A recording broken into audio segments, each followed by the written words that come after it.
Yep, it's right here. So, in the spirit of not running into Doug Bibby's time, so scared to death of the guy, and also that will clear the room.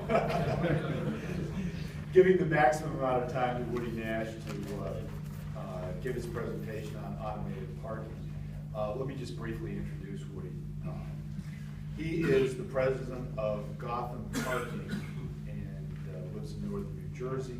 His practice is national, and he's helping us through the transition from the old way of parking to the new way of parking.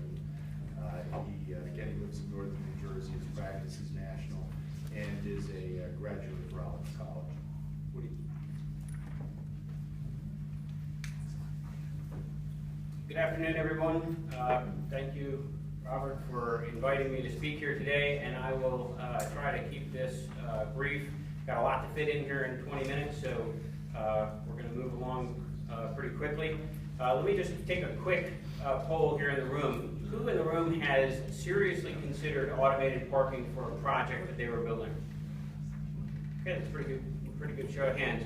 If I can, just real quickly, throw out 3 words that come to mind for you when you think about automated parking, just real quick. Mechanical failure. Pardon me? Mechanical failure. Mechanical failure. Expensive. Expensive? Permitting. Permitting. Okay, great. Thanks.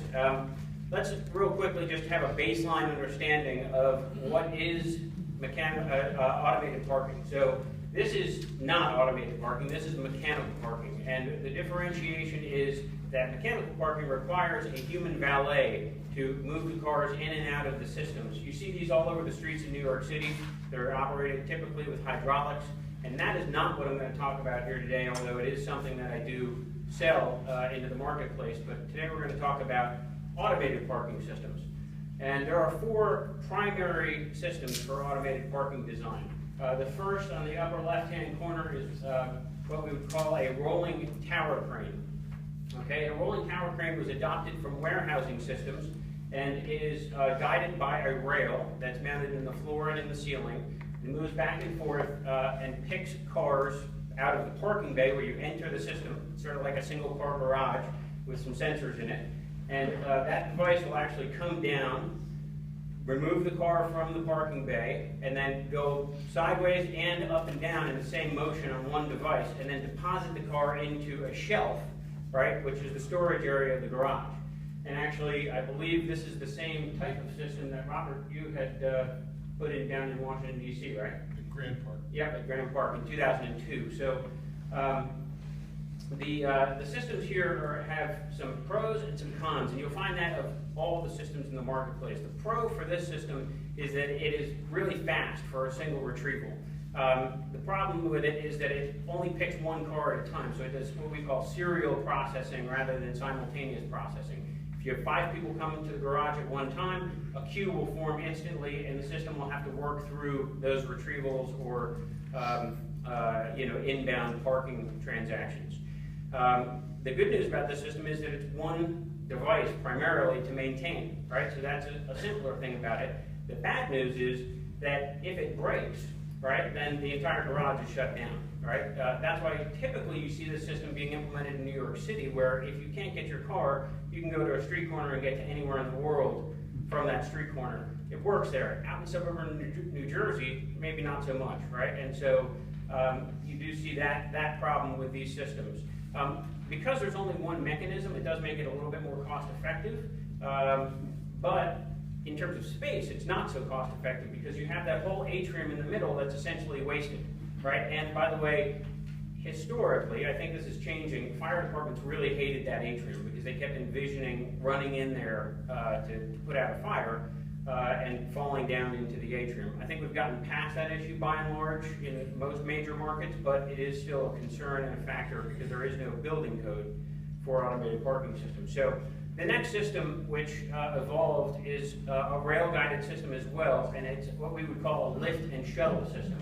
And this system has the benefit of now being able to simultaneously retrieve. These shuttles are mounted, that you see there, to rails on the front of the rack on each level of the garage. And you can simultaneously retrieve cars on different levels. So back to our prior example, if there are 5 levels in the garage and 5 people come to the garage at the same time and we get lucky and they all happen to be on different levels, and hey, we can start retrieving all 5 of those vehicles at the same time. That's great. Of course, if they're all on the same level, just because it's the luck of the draw and people come back randomly, well, you're going to have queue again, right? But it is better and it increases the odds for you. The challenge with these systems is that because there's a shuttle moving this way and the lifts are stationary, there has to be a handoff. So if I go to bring a car out of the parking bay, I now have to slide over to the lift, I have to push it into the lift, I have to then go up to the level, and then another shuttle has to receive it on the other level. So not only is there mechanical time for those handoffs, but you also have to coordinate. So the lift has to be in place waiting, right? Or else that shuttle is now tied up waiting for the lift. And then when the lift goes up to the upper level, a shuttle has to be there waiting, or else the lift is out of commission until a shuttle's there for it, right? So it's a little bit inefficient in terms of speed of processing, but you do have greater redundancy. The other thing is if the shuttle breaks down, right, then the entire garage is hampered. It's not necessarily put out of commission. The only time that would happen is perhaps if one of the shuttles on the ground floor broke, right, that could become a bottleneck for the entire system. It is a cost-effective system typically, although there is a little bit more machinery involved. And you're going to have this atrium problem where you've got this empty space, firefighters don't like it, and you're not parking any cars in that empty space. So I was most recently at Boomerang before I started Gotham parking systems, and I was really part of 2 people that invented this idea, which is AGV parking. Boomerang calls theirs the Robotic Valet. And it's distinct from the other systems in that it is rolling across a solid concrete slab, right, which makes for easier construction. You don't have that void that you have to support structurally. But then additionally, the cars are all parked on trays. As you can see there, they all are about a foot off the ground. And those robots travel underneath parked cars. The advantage of that is if there's a mechanical failure, right, the other robots can just go around the dead robot and continue to function, right? So there is really no material impact to a mechanical failure of a particular robot. And that is a big improvement in terms of the performance of these systems. It's also got a benefit that, if we all have flying cars 25 years from now, right, and we're not doing as many traditional parking garages, if you built the space with enough height to begin with, you could possibly repurpose that space for some other use, because it's a solid concrete slab again. That's another benefit of it. This system does still struggle with the handoff issue, because just like in the other systems, it has to pass it to the lift, and then another robot has to be there to take it when it comes off the lift, or the robot has to travel with the car up to the floor. And you have this possibility of a whole bunch of robots collected on the top floor of the garage that you now have to redistribute using the lifts, right? So either way, you still have this handoff issue within the garage. The main problem with these systems is that there's not a significant track record. The first one of these opened very large garage in Miami at Brickell House Condominiums. It's 480 cars, and they are using it for public and resident use, but I would say that it is not fully operational at this point. So it's being used and being tested and being refined, I guess you'd say, in the field. But there needs to be a longer track record with this technology. I think a lot of people would say that it holds the most promise for automated parking, especially on large-scale projects, right? Where you're talking about a 1,000-car garage. Those steel racks that I showed you, the first 2 systems, are a little hard to imagine on that scale. Whereas when you have solid concrete slabs, if anything breaks, you just walk out into the middle of the big garage and you fix it. So it's a little bit better for large-scale projects. There is also a system that's popular in Europe. It's now making its way here into the United States. It's puzzle parking. And essentially, all the other systems that I showed you had sort of dumb storage areas, right? So that the cars were placed down and there was no machinery in the place that the cars are stored. And then automation would come and lift the car and bring it down. Well, this system works differently in that the entire storage area is actually activated. It has motors, and you see the wheels. It's a little bit hard to see, but along the edge of the orange tray, you see little round wheels there. That's because the entire storage area is capable of propelling the cars from one space to the next. And just like the game we used to play when we were kids, where there's like one empty space and you're able to reorder the numbers, these systems work in the same way. So you get the most density through the use of these systems. You really can get down to about 190 square feet per car, whereas a traditional automated parking system might be more like 240, valet might be 260, and then conventional is anywhere from 325 to 450, right? So this system will get you unparalleled density. The only problem with it is it doesn't really get economies of scale because every space is automated, right? So if you're building a 1,000-car garage, it's almost the same price as if you're building a 33-space garage. It does actually price out very well, sort of below 300 spaces and down. You know, it's competitive in that environment, and then it really doesn't scale as well as some of the other systems for big garages. So the big question is, why use automated parking? For those of you who are not initiated in it, the sort of headline to this is that it can reduce the parking volume by up to 60%. Not every garage, that's true. If we're being compared to a highly efficient, what I would call Kansas cornfield garage, where you have perfect geometry, and you can build a double T precast garage, and it's only 325 square feet, well, of course, we're not going to have a 60% gain in efficiency in that situation. I'm really talking about underneath a tower in a city where the columns are coming down through, and you've got the cores, and you've got all sorts of other stuff interfering with the efficiency of the parking garage. This garage here could easily be 425 square feet per space, right? The other thing is, you know, these garages will impact the cityscape, right? Cities are now sort of banning this kind of construction. They don't want these big podium garages with no retail in front of it. The place just clearly feels creepy at night, right? And they would like to see a more active streetscape. So it's hard to do that and to have a conventional garage. But the main thing is about reclaiming FAR. So if we go back to, you know, if I was able to shrink the garage, you know, size by 60%, we'll walk through a little example here. Let's assume a 500-car garage in this case, right? And we have the hard cost for an automated garage and a self-park garage. We're talking about getting 200 square feet of efficiency in the automated garage and 425 square feet of efficiency in the self-park garage. So if the costs are about the same, let's just call it $35,000 a space under a tower. Of course, parking could be cheaper if you're doing that precast garage I described earlier, but under a tower, I think these are pretty reasonable numbers for you to assume. This is going to create a gain of 112,500 square feet of, you know, new space effectively that you found on your site, right? And if we could, you know, then turn that space, you look at your incremental profit margin on that buildable area, right? Anywhere from 100 to 300, you're talking about a net profit of anywhere from $11 million to $33 million, right, of increased profit through the use of automated parking. Right now, this doesn't apply to every job.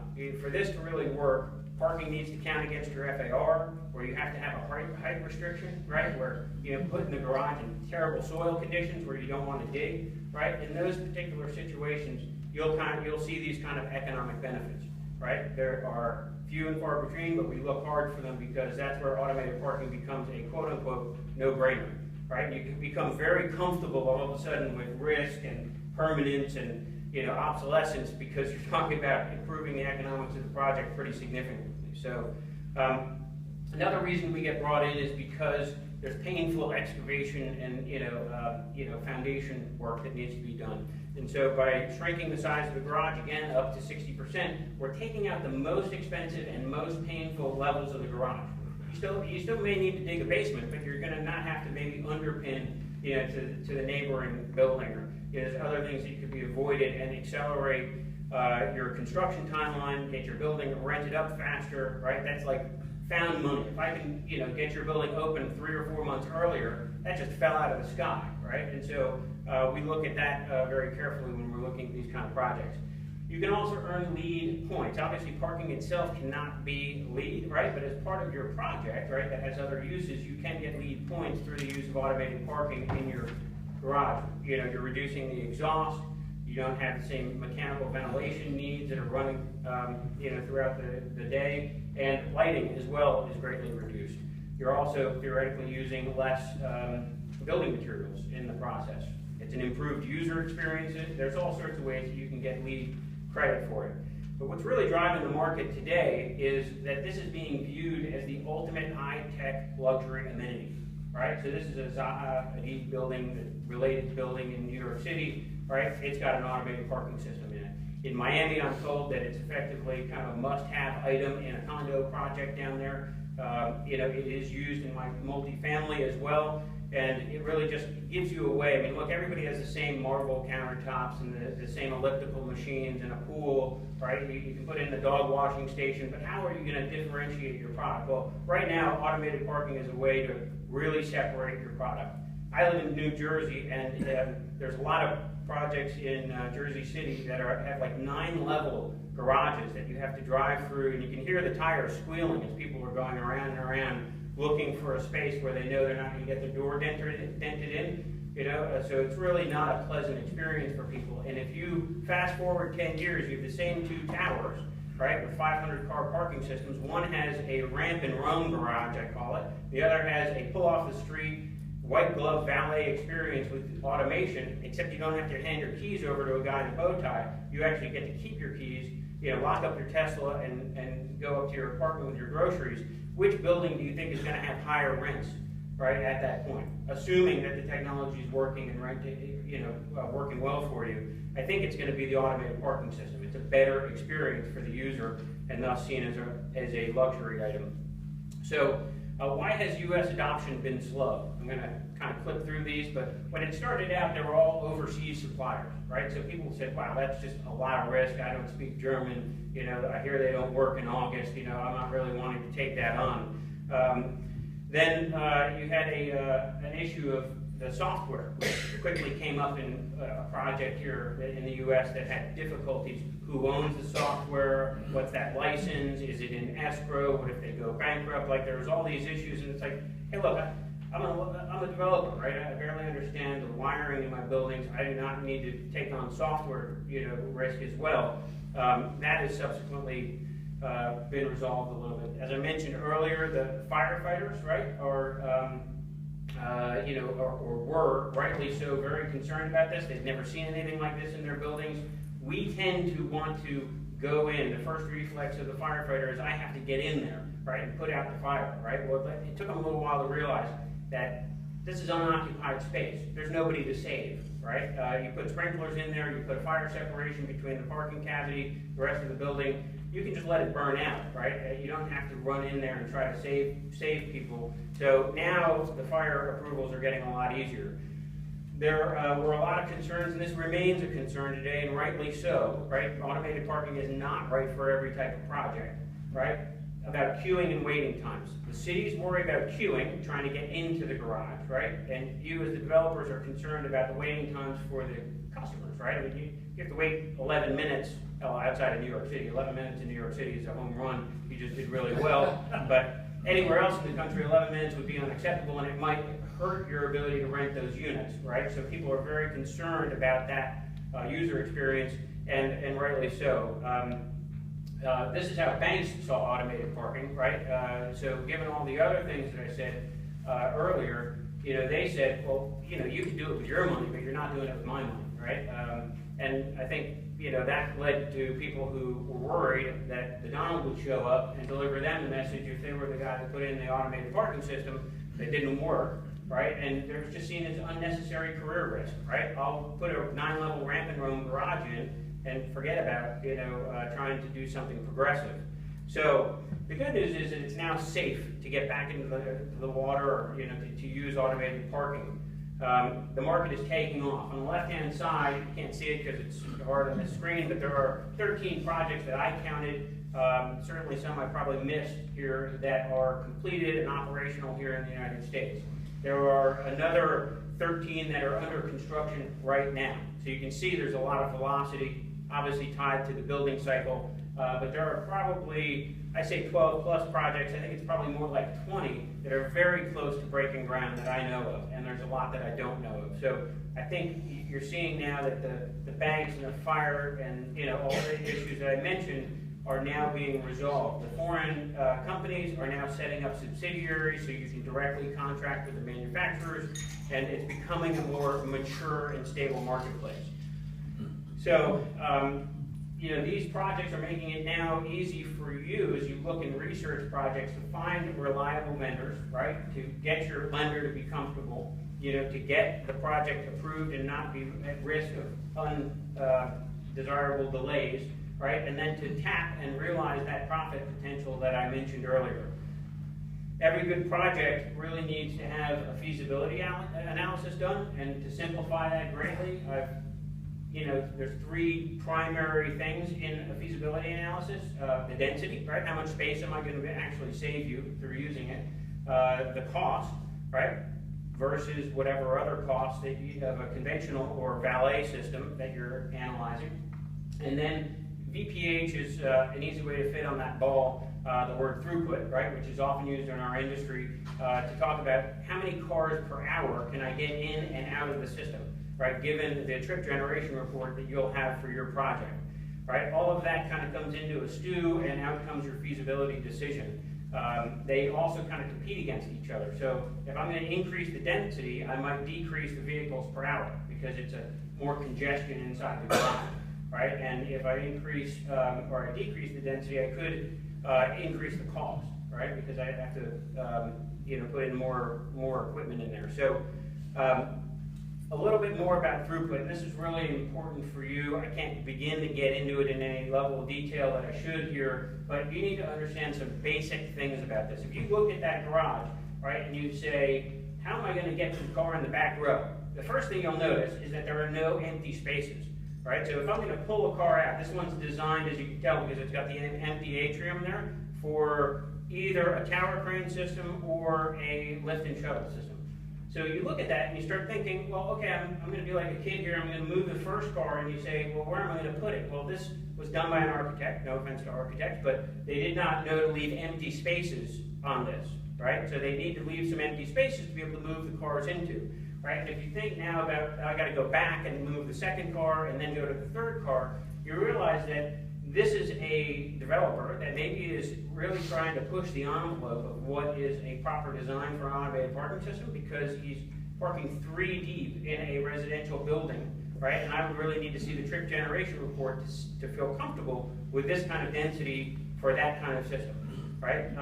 The more dense it is, right, that will lead to longer wait times, right? And then the wait times will increase as the occupancy level increases as well. So that means as a garage reaches, starts getting empty, right, the percentage likelihood that I'm going to have to move another car to get to the target vehicle reduces, right? So if I get this garage particularly to 33% occupancy, right, I can get any car without having to move any other car. If it cranks up to 50% occupancy, right, then it's a higher likelihood I'm going to have to move a car to get to the target vehicle. That's pretty much my point. The more complex you make it, right, with vehicle sizes, then the longer your wait times are going to be. And then when you have a system that has handoffs between the equipment, right, that's going to make it increase as well. I put together some keys here for picking an automated parking system. I'm going to run through them pretty quickly and then open it up if there are any questions. This seems pretty logical, but believe it or not, I've seen a lot of people pick systems that have never been deployed in the field, and they're doing R&D in the field. So look for a vendor with 10 plus years of experience, or sorry, 10 plus projects done, right? Then look for proven technology that's been in the field for at least 10 years, right? So that's easy to remember, 10 and 10, right? Choose a vendor and get them integrated early in the design process, right? So you don't have designs put out to bid in the market like the one that I showed you earlier. You have one that's actually properly designed for the application. Contract directly with the manufacturer, not with a local distributor. I'm a sales agent, right? Anything I sell, you're dealing directly with my manufacturer, not with me, right? And if anything goes wrong in an automated parking project, you want to have the the manufacturer on the hook. And by the way, most GCs don't want to touch this, so it's going to be a prime contract direct to the developer. Make sure the system can handle the peak demand. I've talked about that. Make sure you're clear about what the performance needs to be in terms of vehicles per hour, right? And then have clear acceptance testing at the end of the project. So you can say, with a stopwatch, all right, it's doing what you said it would do, right? It's pretty simple, but it's not often done. Define the responsibilities, right? So who's putting in the sprinkler system, and what do you need to provide in terms of electricity? Make sure that the other trades don't get in the way of the automated parking system. Very few automated parking companies are going to be able to put up a bond, right? So you're going to have to make progress payments to them. There are ways to mitigate your risk and make your bank happy with all of that, but you need to be thinking that through in advance and making sure that you're being comfortable through that entire process. You also really do need to keep your manufacturer happy. You know, the old saying, happy wife, happy life, right? You're in many ways, you know, marrying this automated parking system because they are the people who have the software, they know how to make it work. So luckily, if they have a long track record, you can talk to lots of their clients and find out that they take good care of their customers. But ultimately, you don't want to play games with your automated parking vendor, right? Because they kind of have the keys to keeping your garage running. And I will just say that it's important to have a good working relationship with them. So that's it. I got it in as quickly as I could. There's my contact information. Any questions?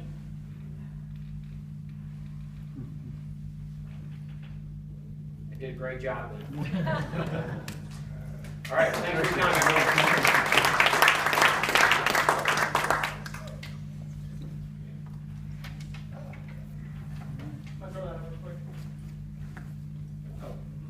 I can email them. Mike? Doug? You're not even going to introduce I'd like to introduce Doug Bibby. Doug's the President and CEO of the National Multi-Housing Council, and he's going to talk to us about what's going on in the Hill. He's right there. He's been pretty active here the last month or two, and he has 15 minutes to go for it, Doug. And apparently Shaker and Sharon both have root canals, and I was the only one that did not have a root canal. He was the only one brave enough to talk. And David, if you thought your table was a Debbie Downer, we'll like it through. So I'm going to talk a little bit about the legislative environment and then more about the regulatory environment because that's where the action is. Last year, the Senate passed out of committee a bill, bipartisan, 7 Republicans and 6 Democrats.